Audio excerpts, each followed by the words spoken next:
Praise the Lord. Hallelujah. You see, I'm sorry to say I don't celebrate birthdays for two reasons. One of them is that I don't know the day I was born.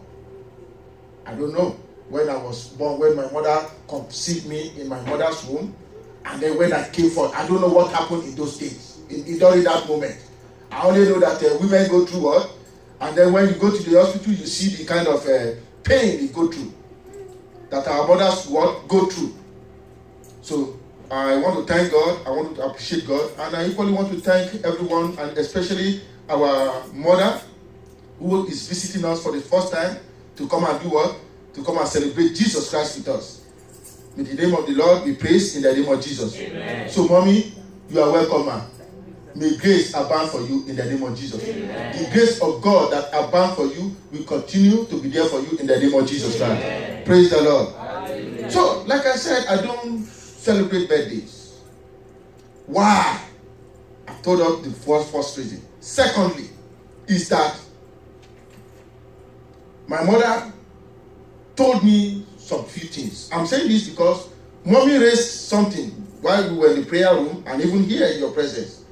It kind of jacked me up a little bit. Say, Lord have mercy. When I was very, very little, like our son there, I don't even know anything. We were traveling in a train. And in this train, my mother was carrying my immediate brother, the one that is next to me, in one hand, and he was trying to, settle down, and Then as we were journeying, we stopped by a bus stop.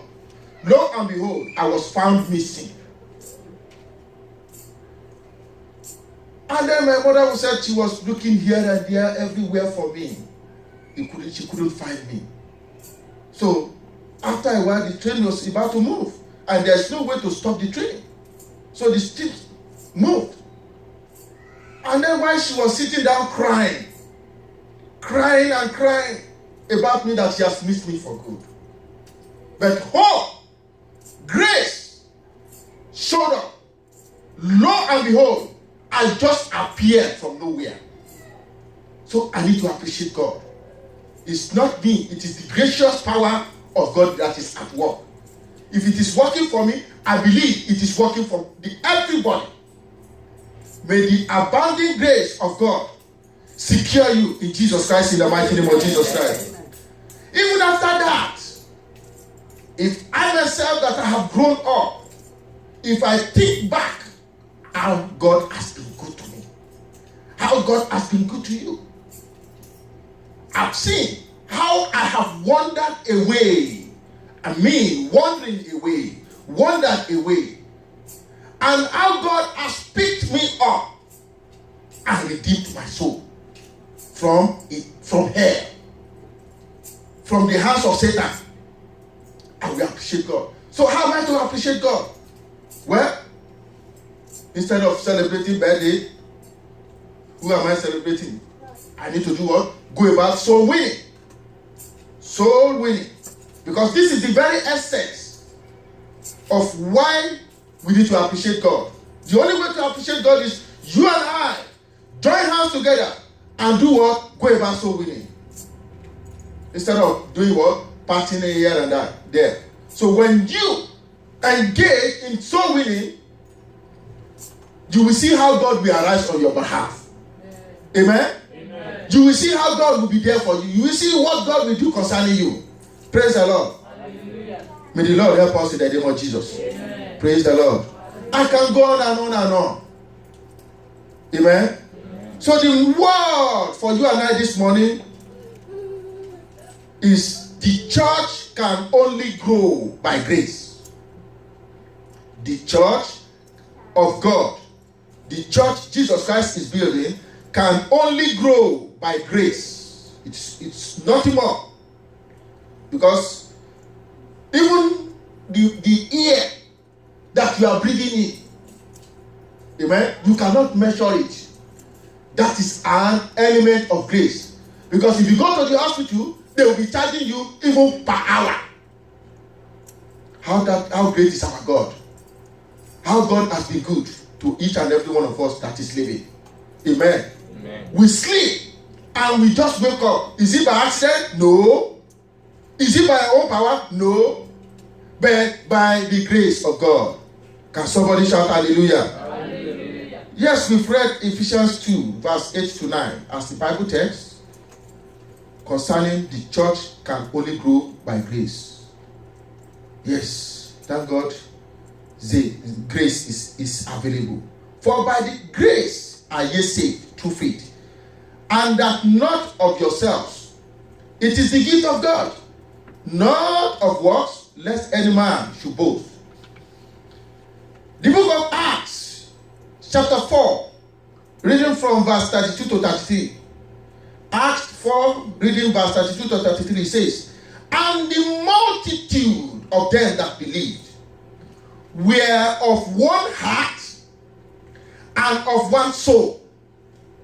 Neither said any of them that aught of the things which he possessed was his own, but they had all things common, and with great power gave the apostles witness of the resurrection of the Lord Jesus, and great grace was upon them all.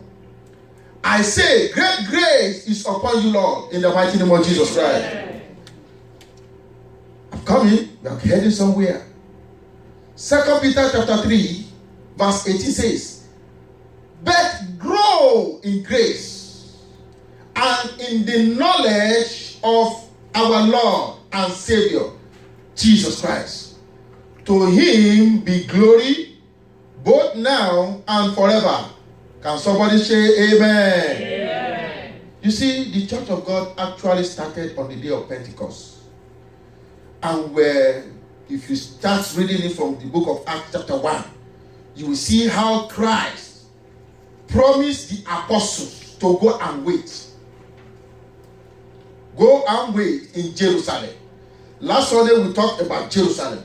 Jerusalem is the place where we are supposed to have peace. Where peace, where joy, where every goodness of God abound. But look at the world.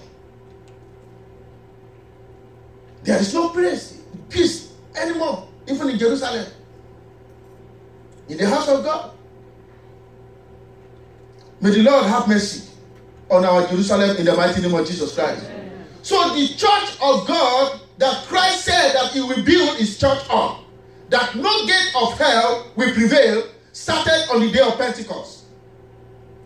So we could see, after reading from Acts chapter 1 to verse 4, chapter 4, and all through, it becomes evident that the church that Christ is building is always based on what we have just read.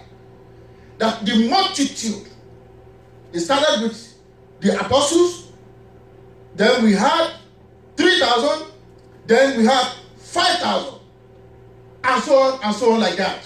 So this church was based with the multitude that believed were of one heart and of one soul.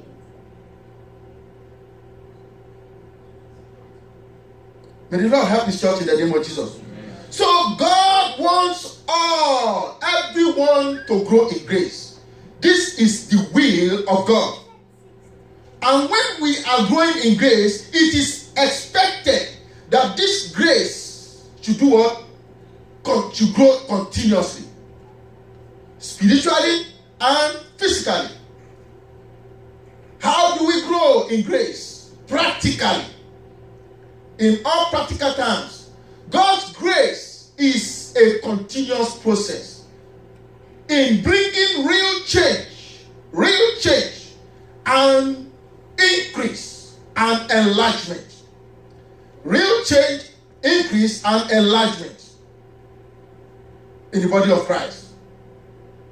Grace can only work best primarily in these areas. Based on that Acts, where the apostles, because of their one accord, they received the power, and the unction of the Holy Ghost as distributed to them by the God of all grace. So one of the first things that must take place, like I said, is change in heart. Because the word of God is meant to educate us about the truth of the word of God. So that when we now realize ourselves, then we need to change. The word of God is meant to correct us. Children, Sunday school is there. Digging is there. The word from the throne of grace is there. And so many other platforms as provided to us by God. I was thinking that this Bible, thank God for the Holy Spirit. They didn't write the Bible in the beginning, but it was recorded in heaven.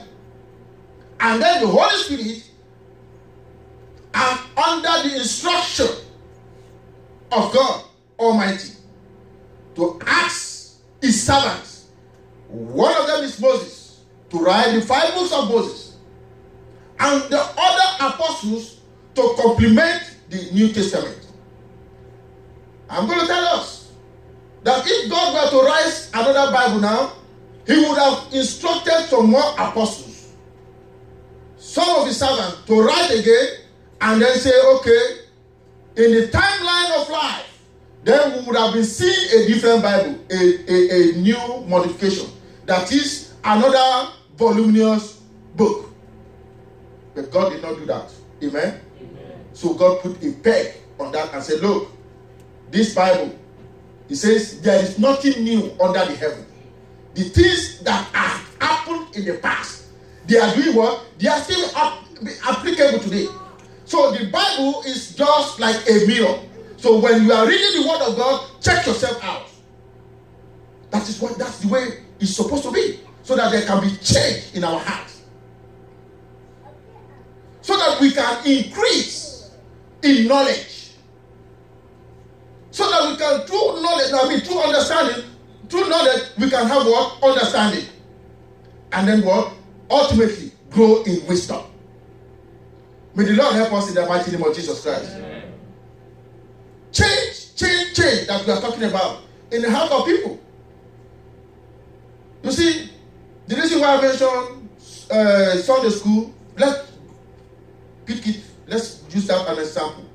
Sunday school, according to the as laid down principle, is meant to guide a believer in walking in the precept of God.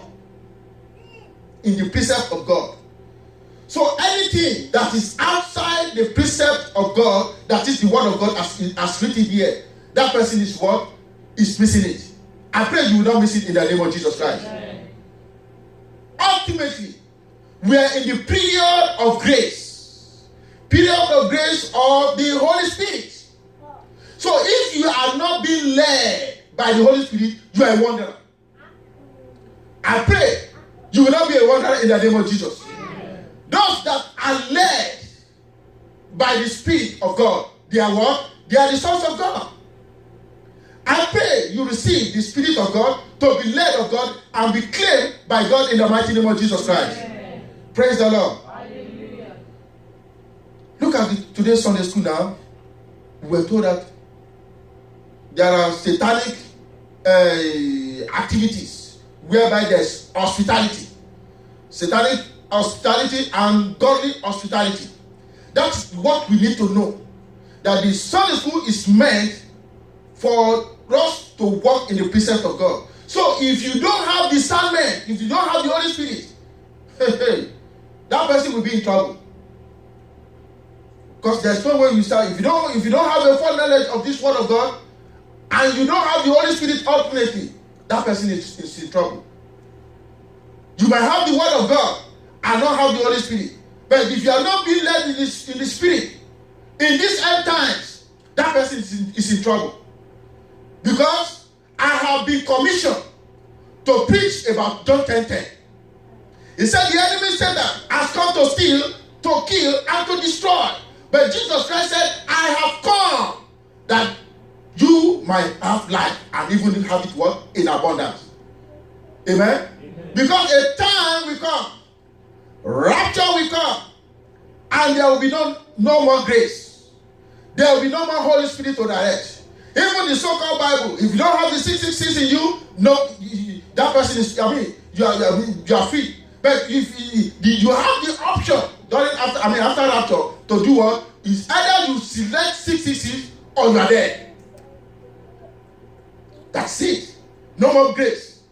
But we have grace now. Why don't we take the opportunity to accept Jesus Christ and to do what? To use the grace that is available. And again, the Bible says it is appointed for man to die once. After that comes judgment. May the Lord have mercy on us in the name of Jesus. Because when we are dead, there's nothing else we can do. Grace is what? Is gone.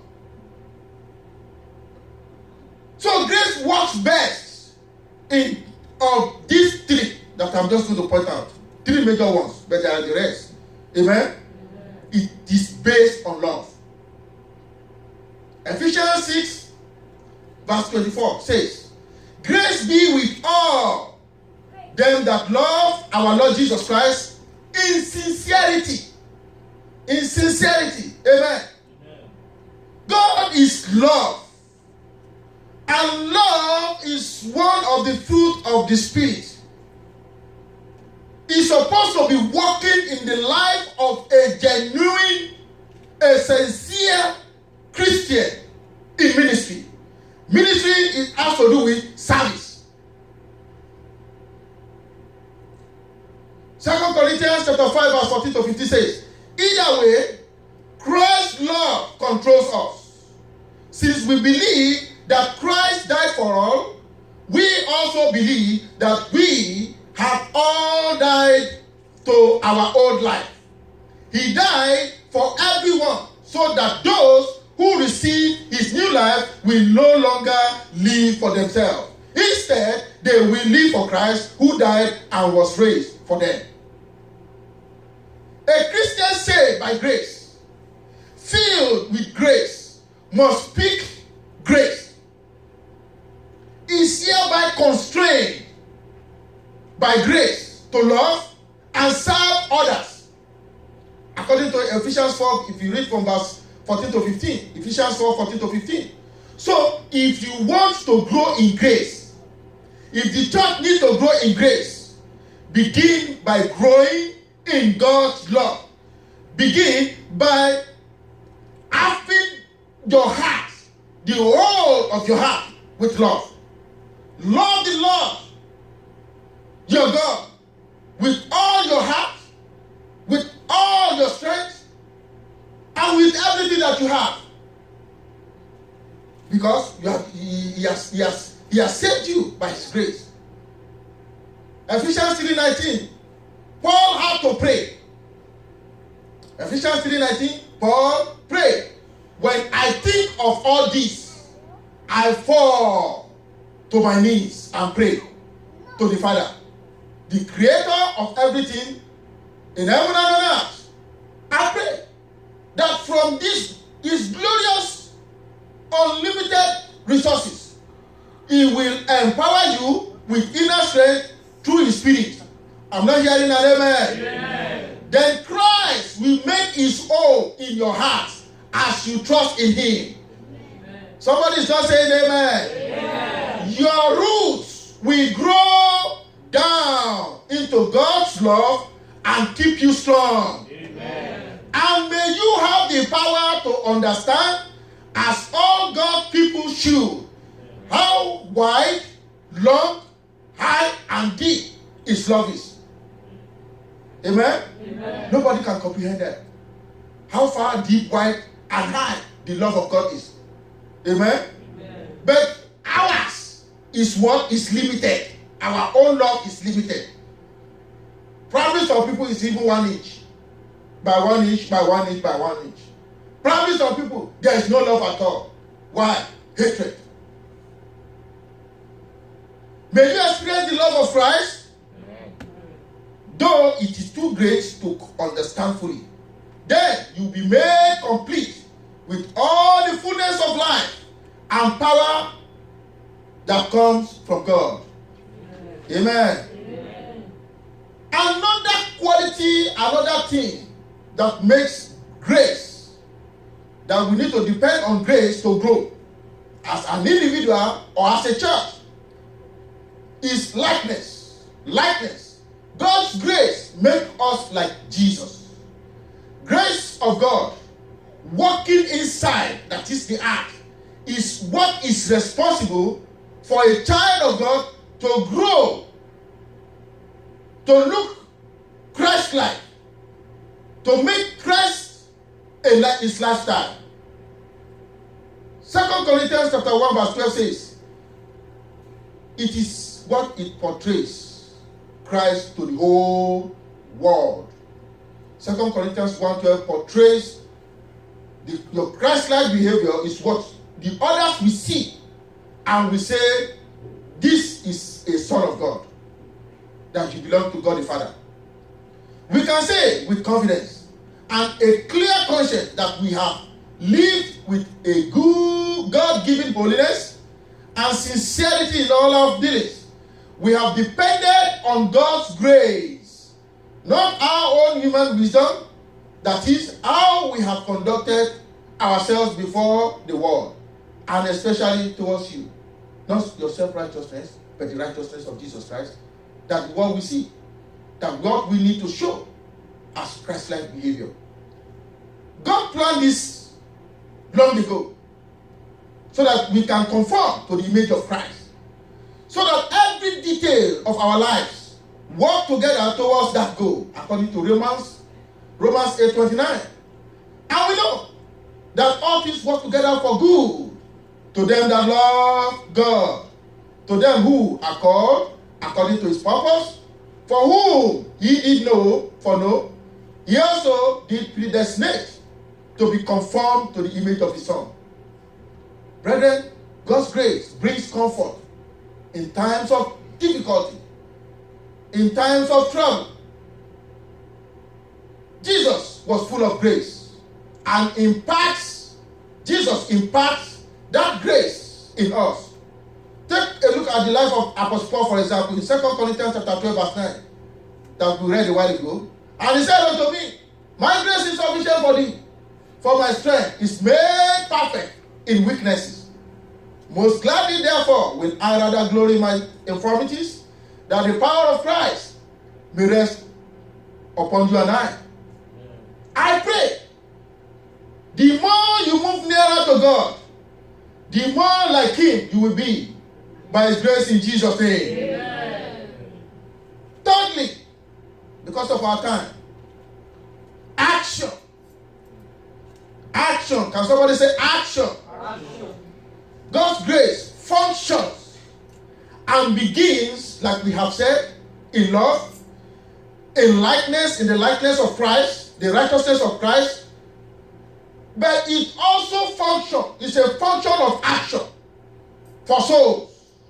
Meaning, we must be ready to share the gospel purposefully. According to what the word of God in 1 Peter chapter 3 verse 15. It says, but sanctify the Lord God in your hearts, and be ready always to give an answer to every man that asketh you a reason of the hope that is in you, with meekness and fear. So what is your hope? Jesus Christ is grace. Amen? Amen. So if any man should ask you, who are you for? Are you for Satan or are you for Jesus? So where is your hope on in this life? When you die or when the rapture comes, what is your hope? What are you going to say? What are you going to preach? So you and I need to preach the word of God in action. We need to be purposeful, brethren, in order for the church of God to do what? To expand, to increase, to grow. Whichever word you use. May the Lord help us in the name of Jesus. Amen. Always be ready. Always be ready to function in action. As Jesus Christ has commanded us in Mark 16 verse 15. He says, go ye into all the world and preach the gospel to every creature. The same thing in our John 15:16. We didn't make ourselves, it's the one who made us. To go and bear fruit, that the fruit must be established. Making sure that the fruit to be established. That whatsoever you ask of the Father, He will do what? He will give it to you. May the Lord grant our request in the name of Jesus Christ. Amen. Brethren, growing in action, in His action, means spreading the good news to others. 2 Timothy has this to say. Chapter 2, verse 1 to 2 says, thou therefore, my son, be strong in the grace that is in Christ Jesus, and the things that thou hast heard of me among many witnesses, the same commit thou to faithful men, who shall be able to teach others also. Timothy was somebody. He received grace through his mother, his own mother, through his own mother, from mother. Amen? So that Timothy too can do what? Can do the same thing. This was an encouragement from Apostle Paul to Timothy. May the grace of God that abounds enable us in action to preach to others without fear in the name of Jesus Christ. Amen. We need to remain faithful to God in God's work, in God's business. I must be about my Father's business. Say to yourself, therefore, I must be about my Father's business. Because God has His own business. You have your own business to commit yourself to when you are faithful to God. So there's a partnership between us and God through our Lord Jesus Christ, who is grace. Beloved, if we need to grow in grace, in gross grace, God wants us to grow in grace with strong warning. Strong warning if we decided to rest. 2 Peter 3 verse 17. 2 Peter 3 verse 17 says, beloved, seeing ye now these things before, beware lest ye also be led away with the error of the wicked. Fall from your own steadfastness. The enemy is a trickster, Satan. According to John 10:10, he's going about stealing. Stealing in the sense that he's going about manipulating, deceiving with all kinds of evil and wicked character.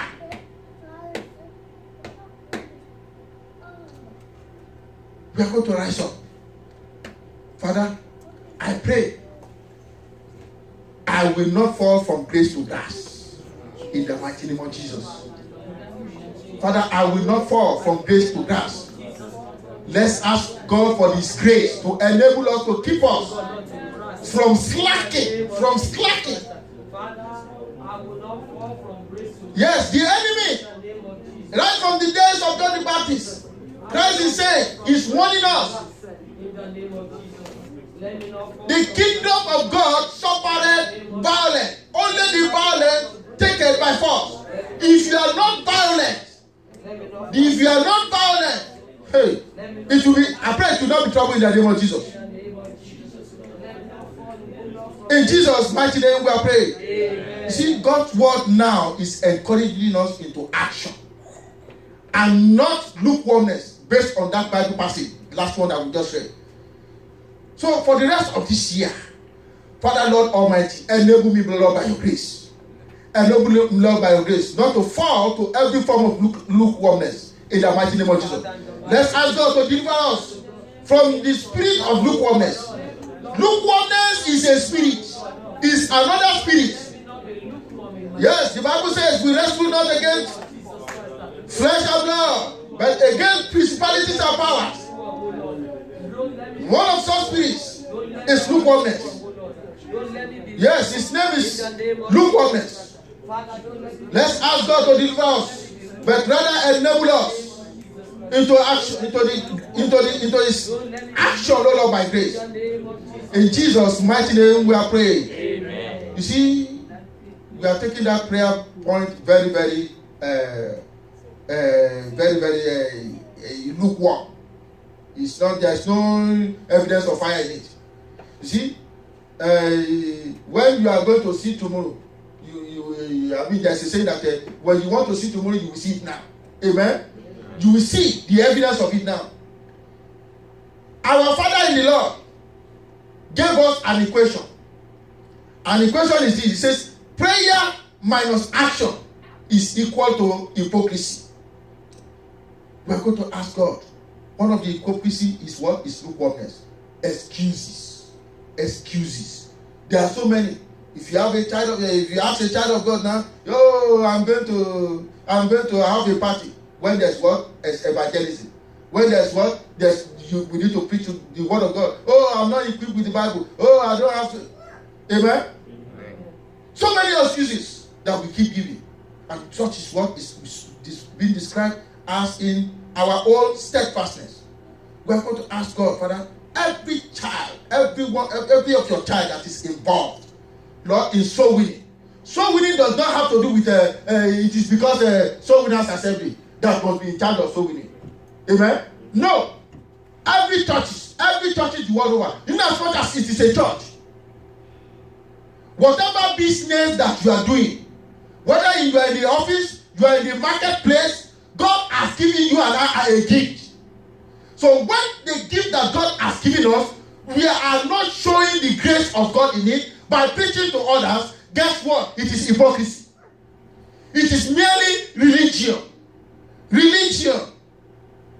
Let's ask God for mercy. Father, Lord Almighty, in any way concerning the gift that you have given me that has not been usable, that is lying fallow as a waste, Father, deliver me in the mighty name of Jesus. That I have not been using my gift, oh Lord, to profess the name of Jesus Christ. That I have not been using it, oh Lord, in action. Yes, oh Lord, to preach your word, oh Lord, to others. You have saved me. You have saved me. So the others too must be saved. Yes, in the mighty name of Jesus. In Jesus' mighty name we are praying. Amen. So shall it be in Jesus' name. Amen. Let's ask for the blood of Jesus to renew us. We have had a message of the renewal of mind.